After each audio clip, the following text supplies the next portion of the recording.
બોટાદના ગઢડામાં જૂના સ્વામિનારાયણ મંદિર પાસે તંત્રએ બુલડોઝર ફેરવીને ગેરકાયદેસર દબાણો દૂર કર્યા। સાંકડી શેરીમાં એમ્બ્યુલન્સની અવરજવર માટે કરાયેલી કામગીરી દરમિયાન સાંખ્ય યોગી બહેનો અને પોલીસ વચ્ચે ઉગ્ર બોલાચાલી થઈ હતી। બીજી તરફ કોંગ્રેસે આ કાર્યવાહીને ગેરવ્યાજબી ગણાવી આંદોલનને ચીમકી ઉચ્ચારી। એક દિવસની ટૂંકી નોટિસ બાદ થયેલા આ ડિમોલેશનથી સ્થાનિક રાજકારણ અને પંથકમાં ભારે ગરમાવો જોવા મળી રહ્યો છે। कोई जातनी एम्ब्युलन्स के कोई जातનું डोर टू डोरનું व्हीकल के એ જઈ શકતું નથી અને રસ્તા ઉપર પગથિયાના તેમજ અન્ય બહુ દબાણો થઈ ગયા છે। આ બાબતે વારંવાર નોટિસો આપવામાં આવેલ છે। આ પ્રશ્ન તાલુકા સ્વાગત, જિલ્લા સ્વાગત તેમજ રાજ્ય સ્વાગત સુધી પહોંચેલો હોય। સદર બાબત ખૂબ જ ગંભીર હોય। તમામને નોટિસ પ્રક્રિયા તેમજ સિટી સર્વેના સ્ટાફને બી સાથે રાખીને માપણી કર્યા બાદ માર્કિંગ કર્યા બાદ દબાણ દૂર કરેલ છે। એટલે જે વાત છે કે નોટિસો આપવામાં આવેલ નથી તે તદ્દન ખોટી છે।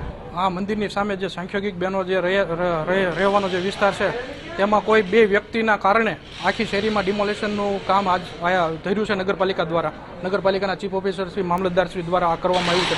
આ બિલકુલ વ્યાજબી ન ગણાય, જેથી કરીને હજી આવતીકાલે તો નોટિસ આપી છે। નોટિસ આપ્યાના તુરંત જ તે આવડું મોટું ડિમોલેશન કરે છે અને આ સાંખ્યોગિક બહેનો સંસાર છોડીને એમના માતા પિતાને છોડીને અહીંયા આવ્યા છે, તો એની હારે કોણ?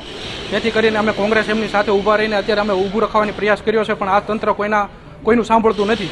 તેથી કરીને અમે થોડા દિવસોમાં જો આમાં કોઈ નિરાકરણ નહીં આવે તો જે કોઈ કરવું પડશે તે કોંગ્રેસ આવડા લોકોની સાથે છે।